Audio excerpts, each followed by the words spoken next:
여러분은 셜록 홈즈 하면 무엇이 떠오르시나요? 아마 깊게 눌러쓴 모자, 그리고 모든 것을 꿰뚫어 보는 듯한 날카로운 눈빛일 겁니다. 코난 도일이 만들어낸 이 위대한 탐정은 흩어진 증거 조각만으로 사건의 진실을 완벽하게 그려냈죠. 바로 관찰에서 시작해 추론으로 완성되는 경이로운 생각의 힘을 통해서요.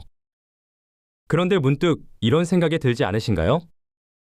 모든 것을 AI가 대신해주는 요즘, 왜 우리는 다시 이 생각의 힘에 주목해야 할까요?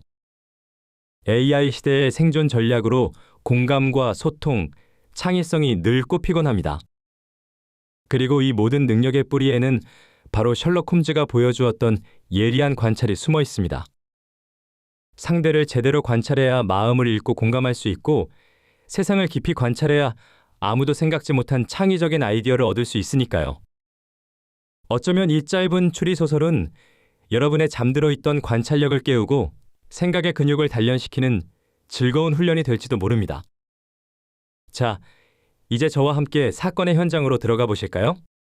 당신의 눈과 생각이 필요한 이야기, 지금부터 시작합니다. 금태 안경의 비밀, 코난 도일. 일폭풍우 치는 밤에 찾아온 손님.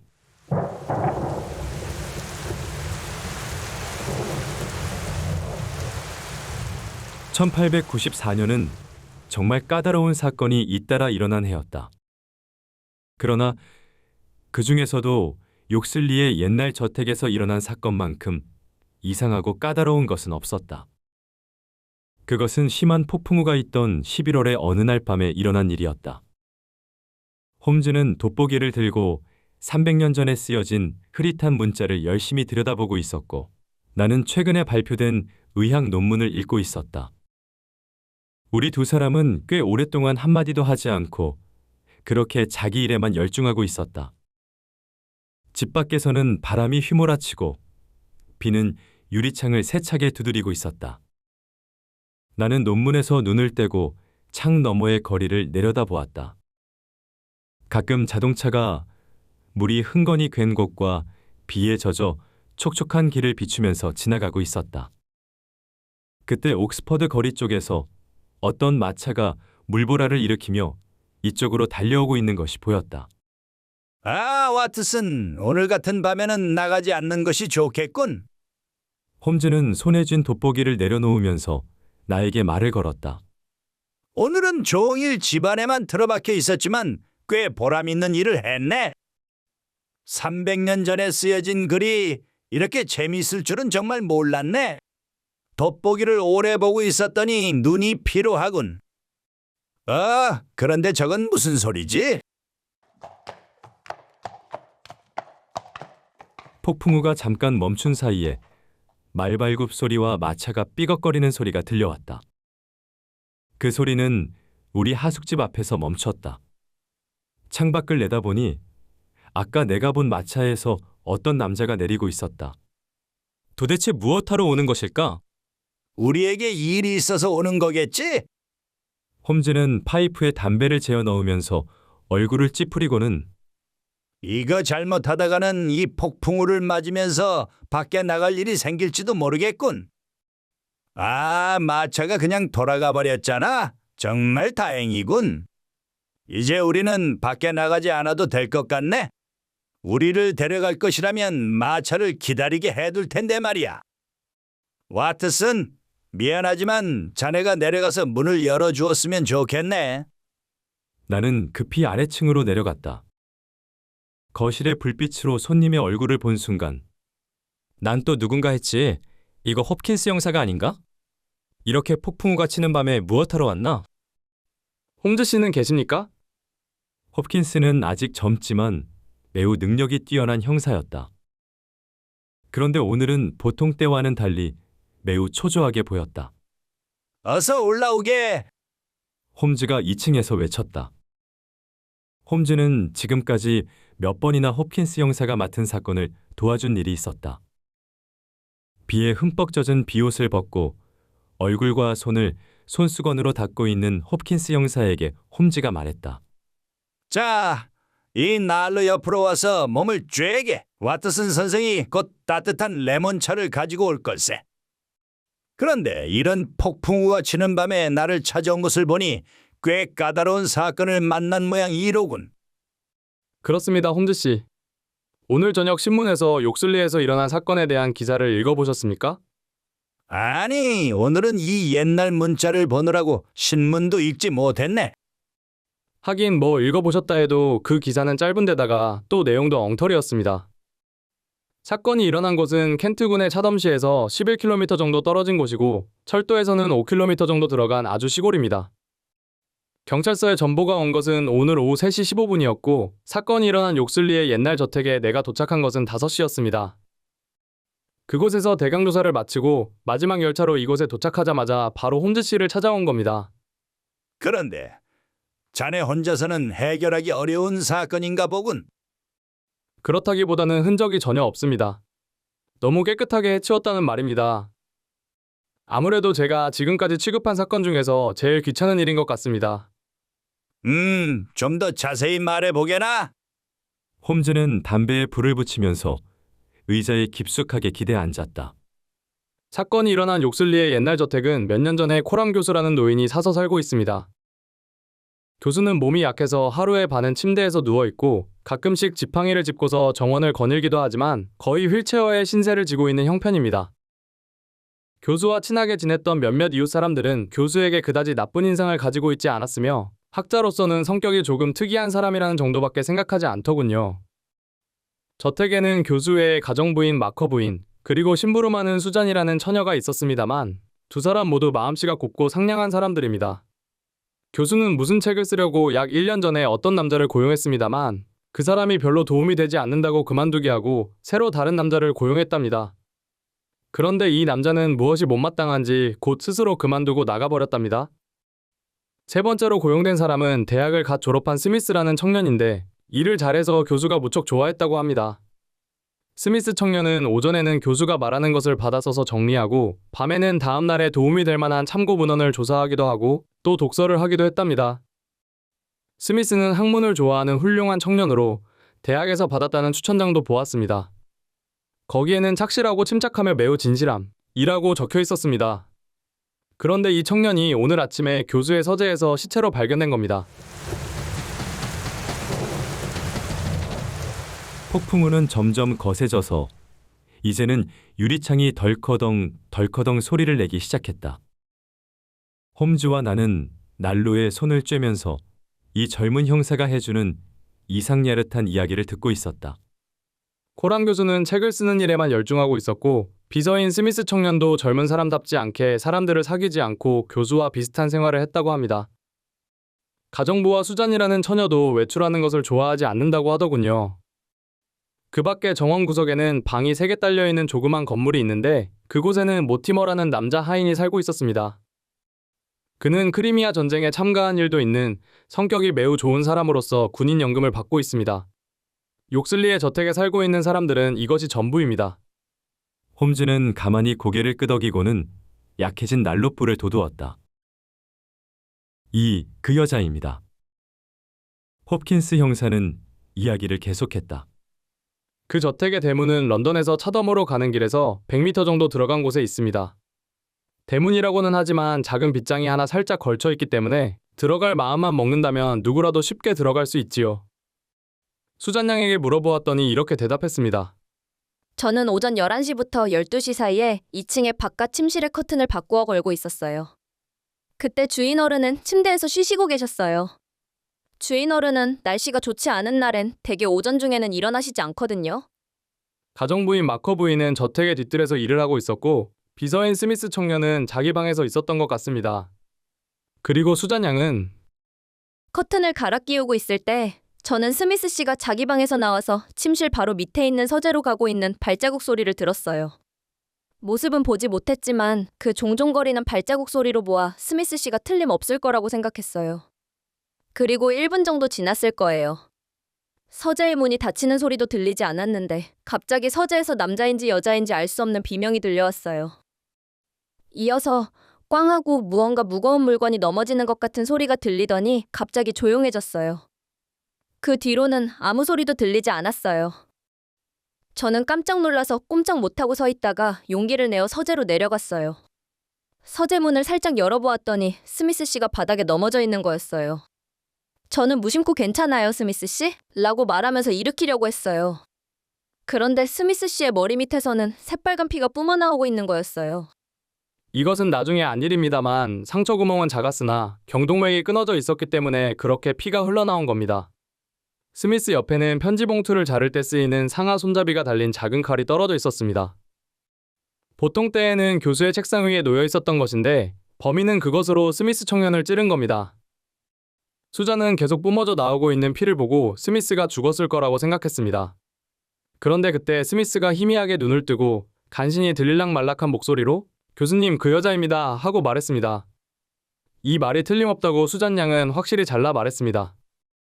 스미스는 무언가 말을 더 할 것처럼 오른손을 움직이더니 그냥 그대로 숨이 끊어지고 말았다고 하더군요. 뒤이어 마커 부인도 급히 달려갔습니다만 스미스의 최후는 보지 못했다고 합니다. 물론 마커 부인은 이 사실을 알리러 급히 교수에게 달려갔습니다. 교수도 비명을 듣는 순간 뭔가 무서운 일이 일어났을 거라고 생각하고 잠옷차림으로 침대 위에 일어나 앉았다고 말했습니다.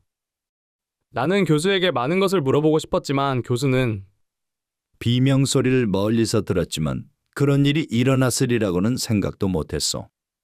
교수님, 그 여자입니다라는 스미스의 말뜻은 전혀 짐작도 가지 않소. 라고만 하더군요.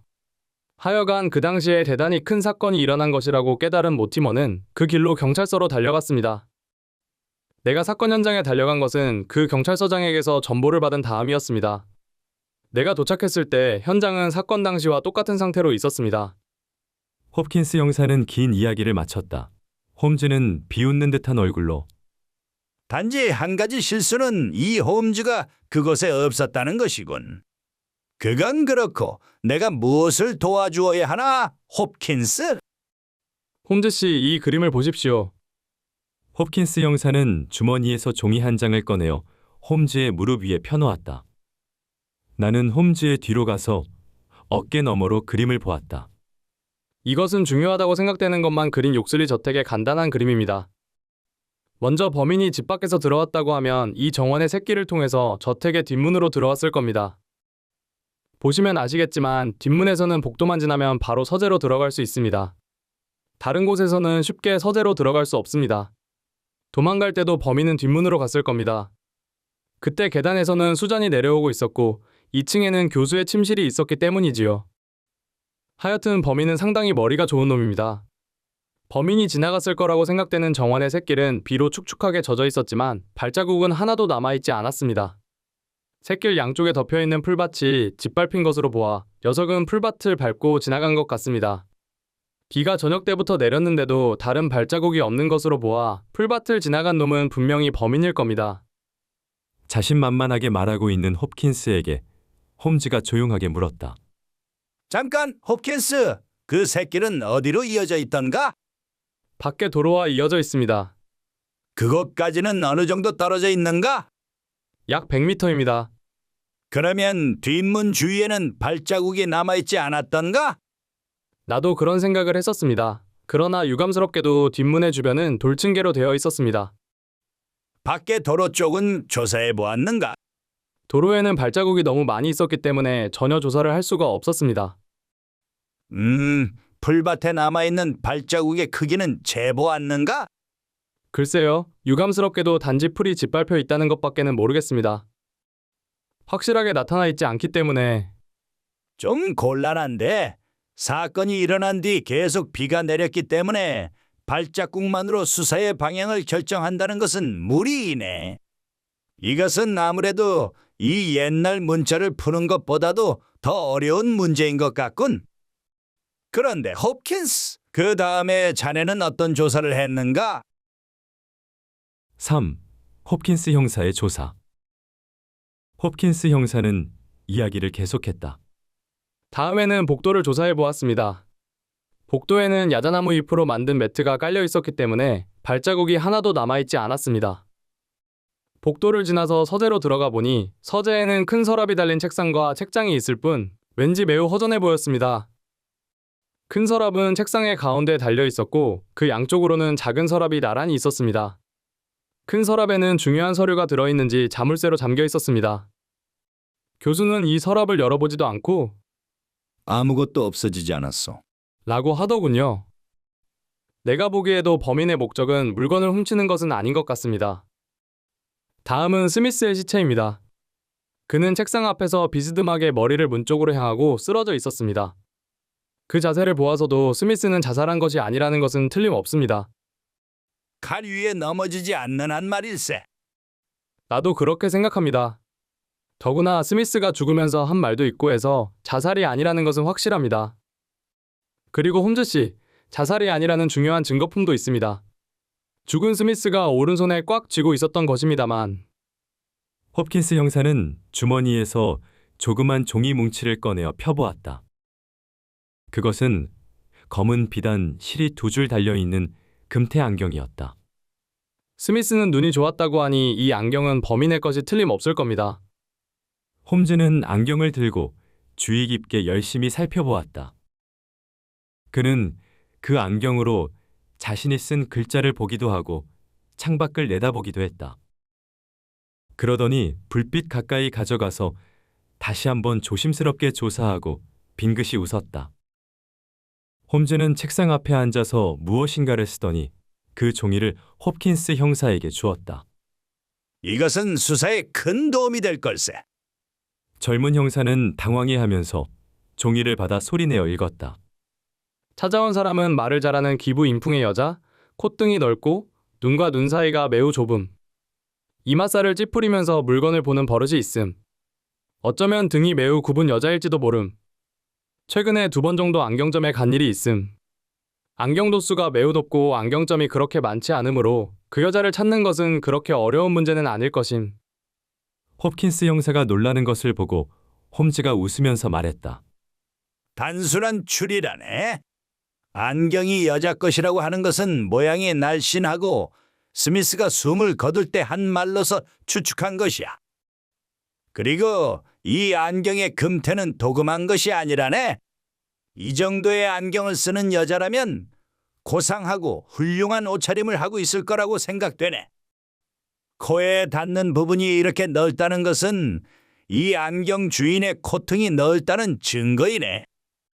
그리고 와트슨, 이 안경은 근시용이며 게다가 상당히 도수가 높네. 이런 안경을 끼는 사람들은 대개 이맛살을 찌푸리고 물건을 보기도 하고 등이 새우등처럼 구부정한 사람들이 많네. 그리고 코에 닿는 받침쇠에는 얇은 코르크가 붙어있네. 그런데 한쪽은 약간 닳아서 떨어졌고 색깔도 변했지만 다른 한쪽은 새 것이네. 이것은 아마 얼마 전에 갈아 끼운 것일 거네. 그런데 이쪽 코르크도 그렇게 낡은 것이 아니라 기껏해야 6개월 정도 된 것이네. 더구나 2개가 같은 종류인 것으로 보아 나는 이 안경의 주인이 최근에 같은 안경점에 2번 고치러 갔을 거라고 짐작했네. 정말 놀랍습니다. 나는 이 안경을 손에 넣으면서도 그런 것에까지는 생각이 미치지 못했습니다. 나는 막연하게 런던의 안경점을 모두 조사해 보아야겠다고 생각했는데 물론 그것도 좋은 방법이지. 그런데 사건에 대해서 더 이상 알고 있는 것은 없나? 없습니다. 알고 있는 것은 모두 말씀드렸습니다. 홈즈 씨는 내 이야기로 아마 내가 알고 있는 이상의 것을 알아차리셨겠지요? 나는 그 부근의 도로나 역 등에서 수상한 사람이 서성거리고 있는 것을 본 사람은 없는가 조사해보라고 시켰는데 지금까지 아무런 보고도 들어오지 않았습니다. 그건 그렇고 지금 내가 무엇보다도 의문이 가는 것은 범인이 왜 스미스를 살해했을까 하는 점입니다. 지금으로서는 나도 스미스가 살해된 이유를 전혀 짐작하지 못하겠네. 그건 그렇고 홉킨스, 자네는 내가 사건 현장에 가기를 바라나? 예, 꼭 부탁드립니다. 4. 홈즈 탐정의 조사. 다음 날은 폭풍우가 완전히 가라앉았다. 비가 내린 뒤에 쌀쌀한 겨울 태양이 떠오르기 시작했을 때 런던을 출발한 우리 3사람은 8시를 조금 넘어서 차덤에서 몇 킬로미터 떨어진 조그만 역에서 기차를 내렸다.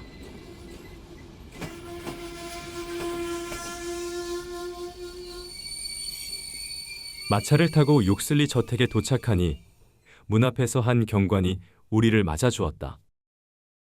홉킨스 형사는 큰 소리로 아, 수고하네. 뭔가 알아낸 것은 없나? 아니요, 아무것도 없습니다. 수상한 사람에 대한 보고는? 그것도 없습니다. 역까지 가서 조사해 보았지만 그런 인물을 본 사람은 아무도 없다고 합니다. 그러면 차덤까지 걸어가서 거기에서 기차를 탔을지도 모르니까 그것도 조사해주게.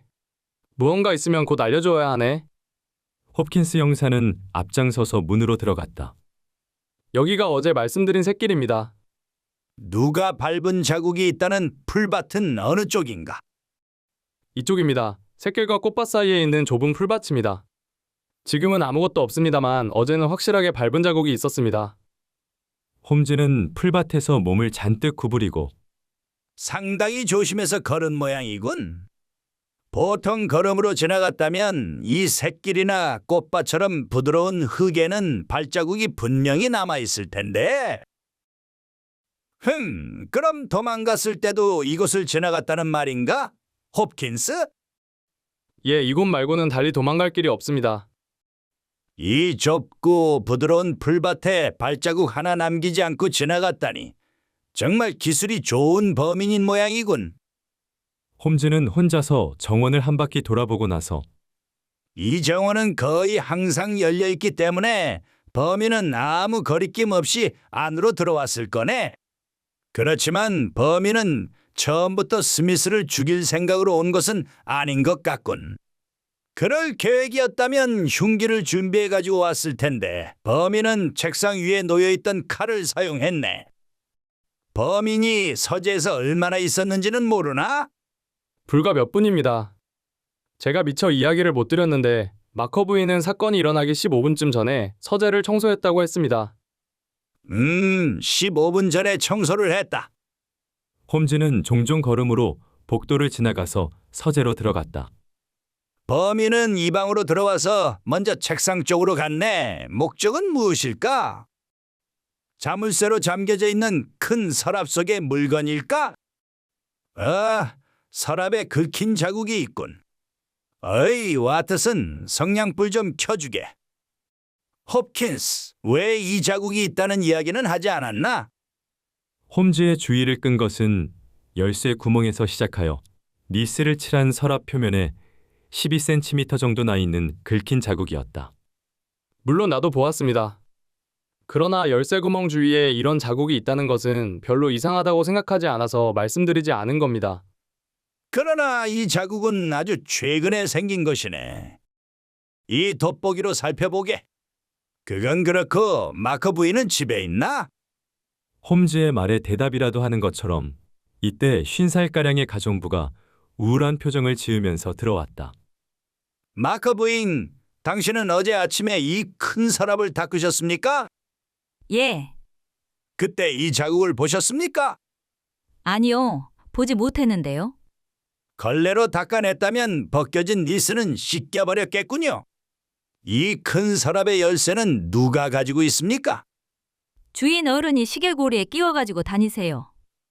예, 잘 알겠습니다. 이제 됐습니다.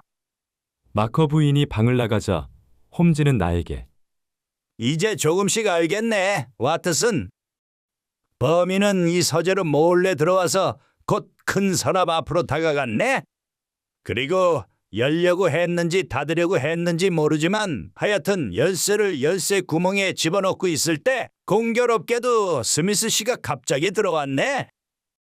범인은 급하게 열쇠를 빼려고 하다가 열쇠로 서랍을 긋고 말았네. 스미스는 곧 그 수상한 여자에게 덤벼들었네. 범인은 가까이에 있던 칼을 들고 휘두르면서 스미스에게서 빠져나가려고 몸부림을 쳤을 거네. 그리고 스미스는 범인이 휘두른 칼에 맞아서 쓰러진 거지. 그것을 본 범인은 깜짝 놀라서 도망쳤네. 범인이 원하던 것을 손에 넣었는지는 아직 모르겠네. 이번에는 수잔 양을 불러주게. 수잔이 들어오자 홈즈는 수잔 양, 비명을 듣고서 이곳으로 오는 도중에 누군가가 달아나는 뒷모습을 보지 못했나요? 아니요. 그때 제가 있던 2층에서는 아래층이 잘 보이는데 서재에서는 아무도 나오지 않았어요. 그러면 다른 쪽이겠군. 그 복도는 교수님의 방으로 통하게 되어 있죠? 예, 주인 어른의 방으로 가는 통로예요. 자, 이번에는 2층으로 올라가서 교수를 만나보세. 홉킨스 형사의 안내를 받아 홈즈와 나는 교수의 방으로 향했다. 그 복도에는 야자나무 잎으로 만든 매트가 깔려 있었고 뒷문에서 서재로 이어져 있는 복도와 똑같았다. 우리는 복도를 지나 계단을 올라가서 코람 교수의 방으로 들어갔다. 그 방은 책이 잔뜩 꽂힌 책장이 여러 개 놓여 있는 넓은 방이었다. 책장에 들어갈 수 없는 책은 방 구석구석과 책장 앞에 차곡차곡 쌓아 놓았다. 우리가 들어가자 방 한가운데에 놓여 있는 침대에서 교수가 베개를 등에 받치고 몸을 일으키고 있는 게 보였다. 그의 얼굴은 바짝 말랐고 아래로 축 늘어진 눈꺼풀 사이로 눈만 날카롭게 빛나고 있었다. 머리카락과 수염은 새하얗지만 입 언저리의 수염만은 누런색이었다. 그 누렇고 텁수룩한 수염 사이로 담뱃불이 빨갛게 빛나고 있었다. 방 안은 담배 연기로 온통 안개가 자욱하게 낀 것 같았다. 홈즈에게 손을 내민 교수의 손끝은 담뱃진으로 노랗게 물들어 있었다. 홈즈 씨, 당신도 담배를 좋아하십니까?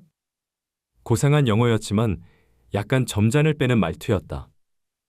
교수는 담배 상자를 내밀면서 이 담배는 알렉산드리아의 이온이 돼서 상점에서 특별 주문을 하여 사온 것이요. 한 번에 1000개비씩 사오지만 불과 2주일밖에 가지 못하오. 담배가 몸에 나쁘다는 것은 알고 있지만 나이를 먹고 보니 담배와 일밖에는 다른 즐거움을 찾지 못했소. 홈즈는 담배에 불을 붙이면서 날카로운 눈매로 방 안을 구석구석까지 민첩하게 관찰하고 있었다. 홈즈 씨, 정말 애석한 일입니다. 죽은 스미스 군은 나이는 얼마 안 됐지만 재능이 있는 훌륭한 비서였소. 누구에게 원한을 살 만한 사람도 아닌데 그렇게 끔찍한 최후를 맞다니 나같이 늙고 몸이 약한 노인에게는 너무 큰 충격이라오. 그러나 어떤 어려운 사건이라도 해결하는 당신과 같은 분이 와주셨으니 잘 해결될 것이라고 믿소. 교수는 혼자서만 이야기하고 있었다. 홈즈를 쳐다보니 알렉산드리아의 담배가 마음에 드는지 매우 조급하게 피우면서 책장 앞을 왔다 갔다 하고 있었다. 홈즈 씨, 거기 조그만 책상 위에 쌓아놓은 것이 내가 지금까지 연구한 원고라오. 시리아와 이집트의 수도원에서 발견한 옛 기록을 조사해서 분석하는 작업이죠. 그러나 유감스럽게도 요즘엔 몸의 상태도 좋지 않고 게다가 스미스 비서까지 그렇게 되어버렸으니 내 생전에 끝낼 수 있을지 모르겠소. 그런데 홈즈 씨, 당신도 꽤 담배를 좋아하는 것 같군요.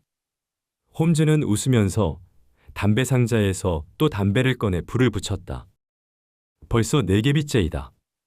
코람 교수님, 사건이 일어났을 때 교수님이 침대에 누워 계셨다는 것은 형사에게 들어서 잘 알고 있습니다. 그런데 한두 가지 여쭈어보고 싶은 것이 있습니다. 스미스 비서가 숨을 거둘 때 말한 교수님, 그 여자입니다. 라고 하는 말은 어떤 뜻입니까? 수자는 그렇게 영리하지 못한 아이라오. 아마 스미스가 뭔가 엉겁결에 말한 것을 그 아이가 잘못 들은 것 같소.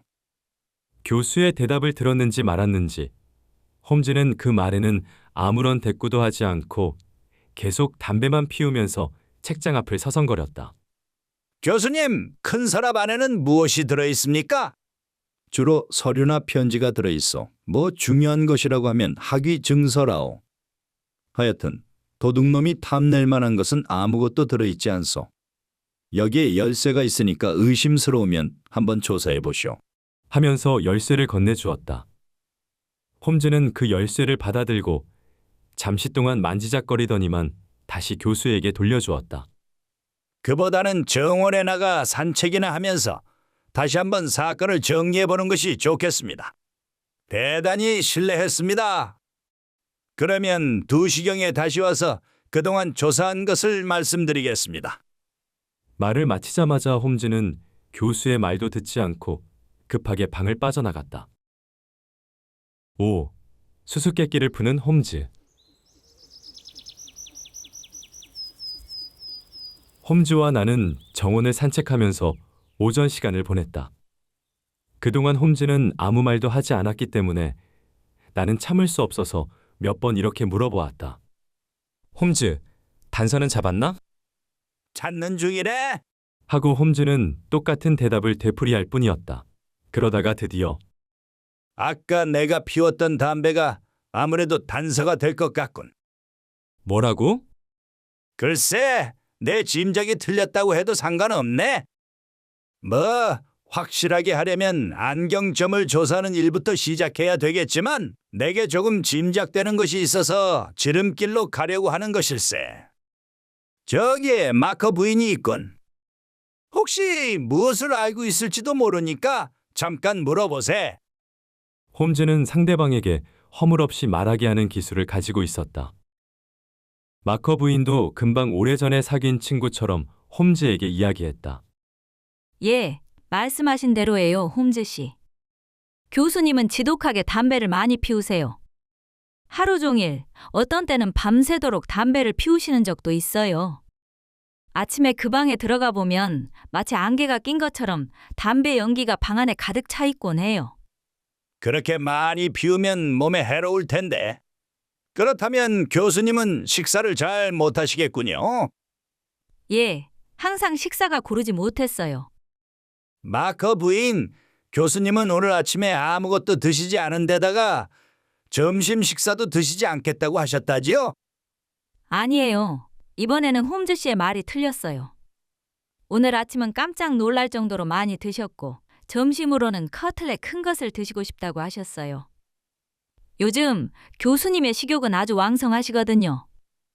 저희들은 스미스 씨의 사건이 있는 다음부터 거의 식사를 못하고 있지만 그때 마을로 조사하러 나간 홉킨스 형사가 돌아왔다. 그는 어제 아침 차던 길가에서 어떤 아이가 안경을 낀 수상한 여자를 보았다고 하더라고 이야기했다. 그 말에도 홈즈는 별로 마음이 내키지 않는 듯이 묵묵히 듣고만 있었다.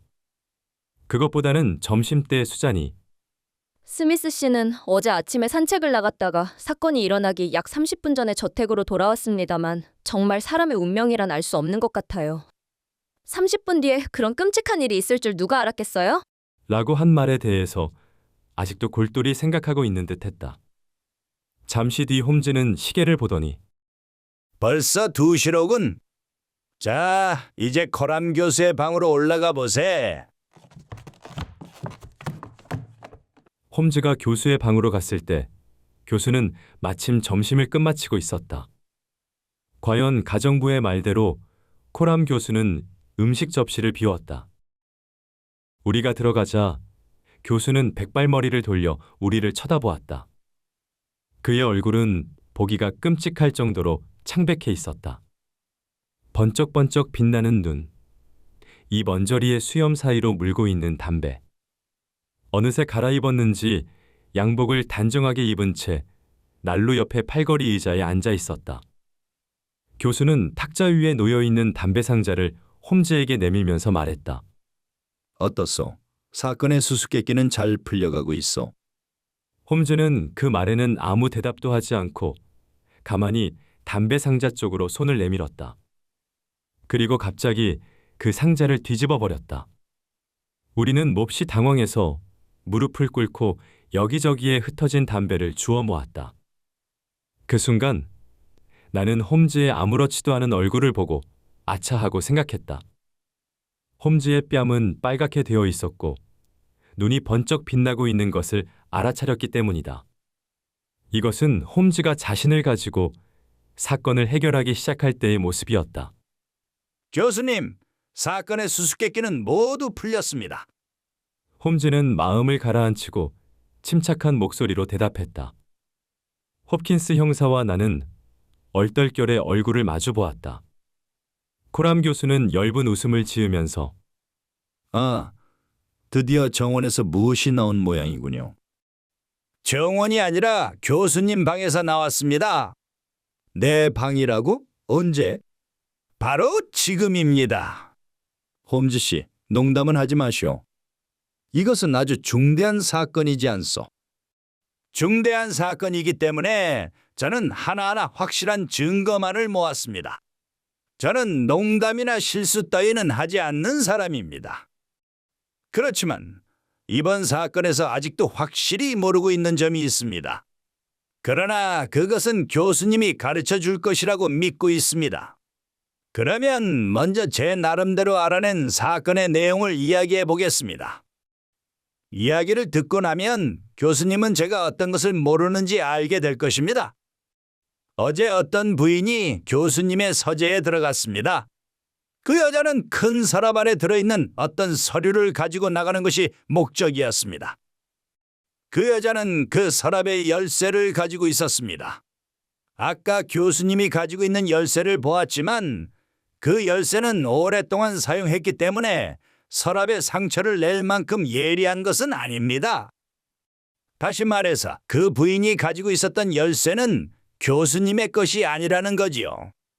부인은 살짝 그 방에 들어가서 서류를 훔쳐가려고 했던 것 같습니다.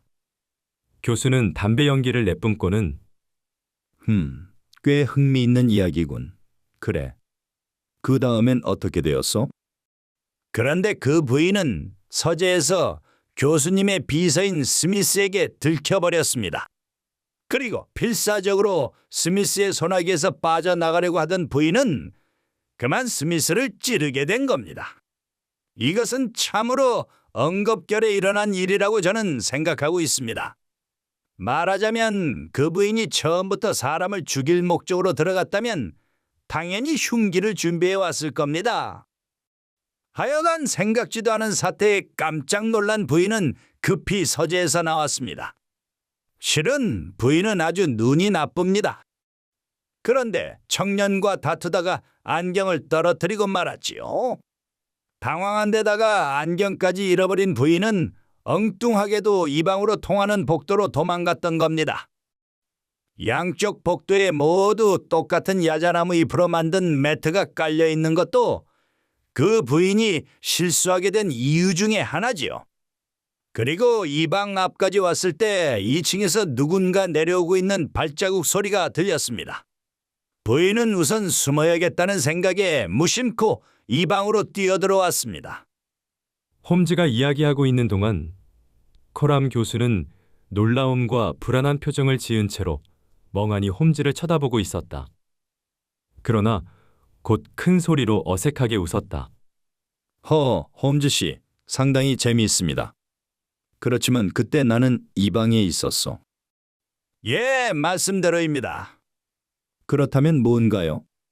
침대에 누워 있었던 내가 그 부인이 들어왔는데도 알아차리지 못했다는 말입니까? 홈즈 씨? 아닙니다. 교수님은 그 부인을 보았고 또 이야기도 했습니다. 그리고 물론 부인이 누구인지도 잘 알고 계십니다. 더구나 교수님은 그 부인을 숨겨주기까지 했습니다. 홈즈는 침착한 말투로 계속했다. 그러나 교수는 다시 날카로운 목소리로 바보처럼 크게 웃어 젖혔다. 6. 교수의 정체는? 교수는 갑자기 웃음을 멈추고 벌떡 일어났다. 그의 눈은 번쩍번쩍 빛나고 있었다. 홈즈 씨, 당신은 미친 모양이군요. 내가 범인을 숨겨주었다고요? 그렇다면 범인은 지금 어디에 있단 말이요? 저기에 있습니다. 홈즈는 방구석에 있는 큰 책장을 가리켰다. 그 순간 교수는 두 손을 높이 쳐들었다가 경련을 일으키듯 그대로 의자에 푹 주저앉아 버렸다. 그와 동시에 홈즈가 가리킨 책장이 문과 같이 열리면서 안에서 한 여자가 나왔다. 그렇습니다. 그 말대로입니다. 하고 그 여자는 외국 사투리가 섞인 이상한 목소리로 말했다. 숨어 있었던 책장 안이 몹시 더러운지 그 여자의 머리와 옷은 온통 먼지투성이가 되어 있었다. 그 여자의 얼굴 생김새는 어젯밤에 홈즈가 홉킨스 형사에게 설명해준 그대로였다. 넓은 코, 주름진 이마, 그리고 등이 몹시 구부러진 여자였다. 게다가 턱이 길어서 고집이 매우 세어 보였다. 그러나 이상한 것은 그런 고약한 얼굴을 하고는 있었지만 어딘지 기품이 있어 보이는 점이었다. 홉킨스 형사는 그 여자의 팔을 붙잡고는 부인을 체포하겠소. 하고 외쳤으나 그 여자는 형사의 손을 뿌리쳤다. 맞아요. 제가 범인이에요. 지금까지 저 책장 안에서 전부 듣고 있었어요. 그 청년을 죽인 사람은 틀림없이 저예요. 그러나 그것은 누군가가 말씀했듯이 정말 엉겁결에 한 짓이에요. 저는 그때 손에 잡힌 것이 칼이라는 것조차도 몰랐어요. 단지 빠져나가야겠다는 마음으로 손에 쥔 물건을 미친 듯이 휘둘렀을 뿐이에요. 이건 정말이에요. 나도 그렇다고 믿습니다. 그러나 불행하게도 결과가 이렇게 되고 말았습니다. 하고 홈즈가 조용히 말했다. 그 여자의 얼굴색은 갑자기 창백해졌다. 먼지투성이의 얼굴이 창백해지자 더욱 무섭게 보였다. 여자는 침대에 힘없이 앉으면서 아, 이제 모든 것을 말씀드리겠어요. 저는 이 남자의 아내예요. 이 남자는 영국인이 아니라 러시아 사람이에요. 이름은 그만두겠습니다. 그 순간 교수는 당황해서 안나, 이봐, 안나. 무슨 말을 하는 거야? 그러나 여자는 경멸하는 눈초리로 교수를 쏘아보았다. 세르기오스, 당신은 아직도 이런 생활에 미련이 남아 있어요? 그렇게 많은 사람들을 괴롭혔으면서도 뉘우치지 못하고 있다니. 당신 같은 사람은 신께서 부르기 전에 미리 목숨을 끊어야 해요. 당신이 못하겠다면 저라도 목숨을 끊어서 속죄를 해야 해요. 저는 어리고 순진한 처녀였을 때 50살 먹은 이 사람과 결혼했어요. 그때 우리는 러시아에서 많은 동지들과 함께 지하 혁명운동을 하고 있었어요. 그런데 우리에게 불리한 사건이 일어났어요. 경찰이 살해된 거예요. 확실한 증거가 없는데도 우리의 많은 동지가 체포되었어요. 그러나 남편은 자신의 목숨 하나를 건지기 위해서 또 막대한 상금을 타려고 많은 동지들과 자기 아내까지 경찰에 밀고 해버린 거예요. 그래서 어떤 사람은 교수형을 받고 또 어떤 사람은 시베리아로 유배되었지요.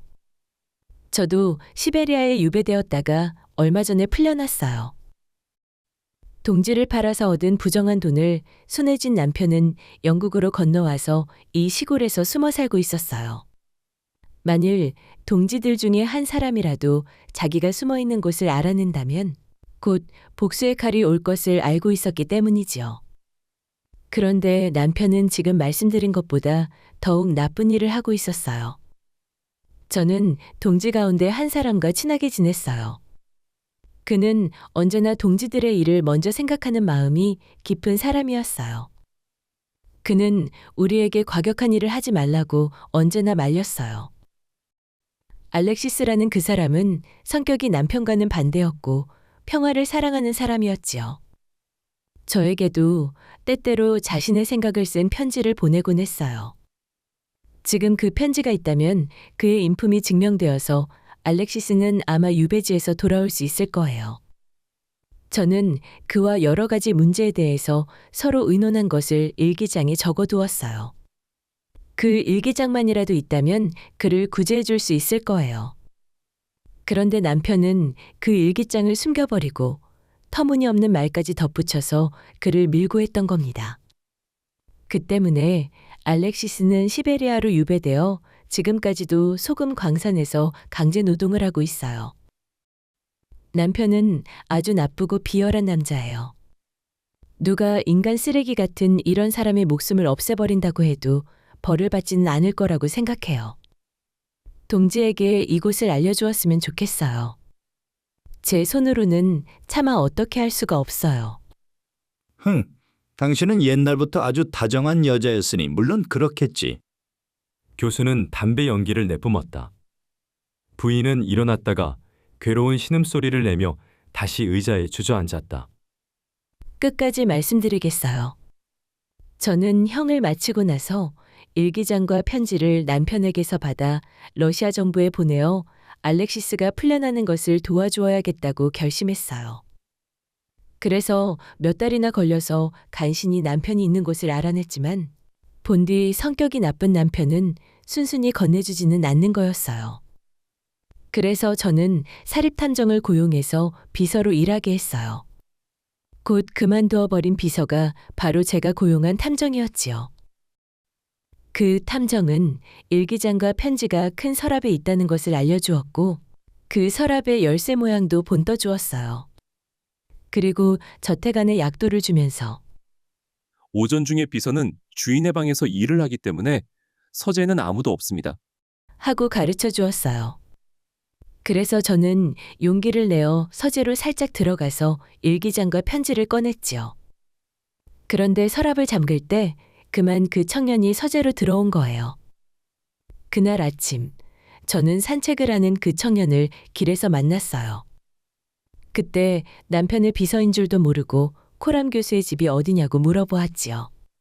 잘 알겠습니다. 이젠 되었습니다. 7. 담뱃재가 범인을.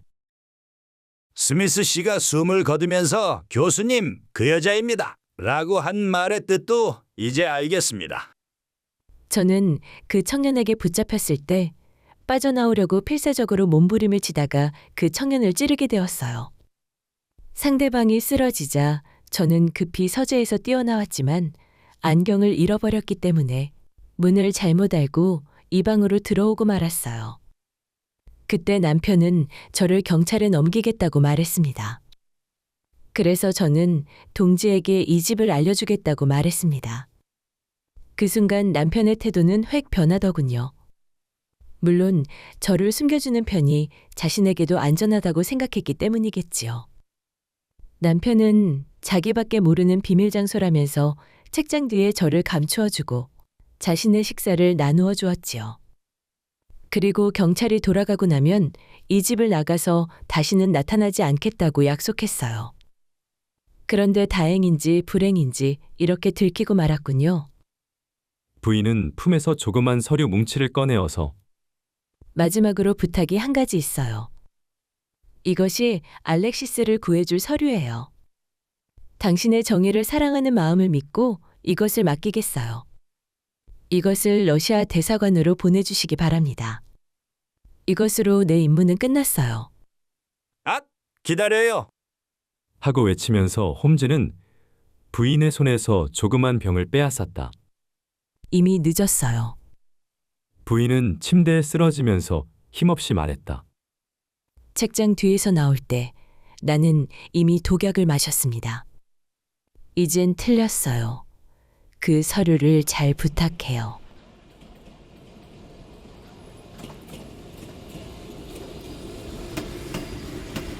간단한 사건이었지만 꽤 많은 것을 가르쳐준 사건이었네. 런던으로 돌아가는 기차 안에서 홈즈가 이렇게 말했다. 이번 사건은 그 금태 안경이 실마리가 되었네. 그 안경이 없었더라면 과연 이 사건을 해결할 수 있었을까 의문이네.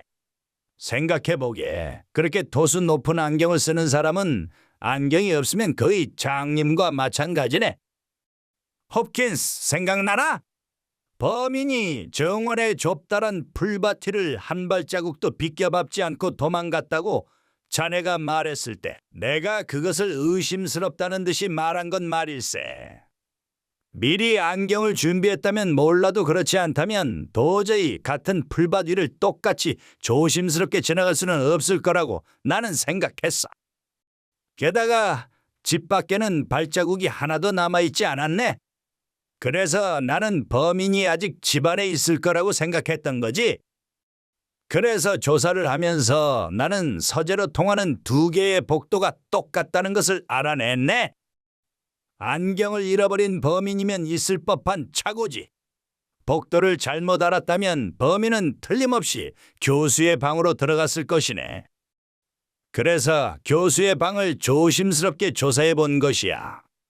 양탄자나 침대 밑에는 숨을 만한 곳이 없었네. 그러나 책장 뒤에는 비밀 장소가 있을지도 모른다고 생각했지.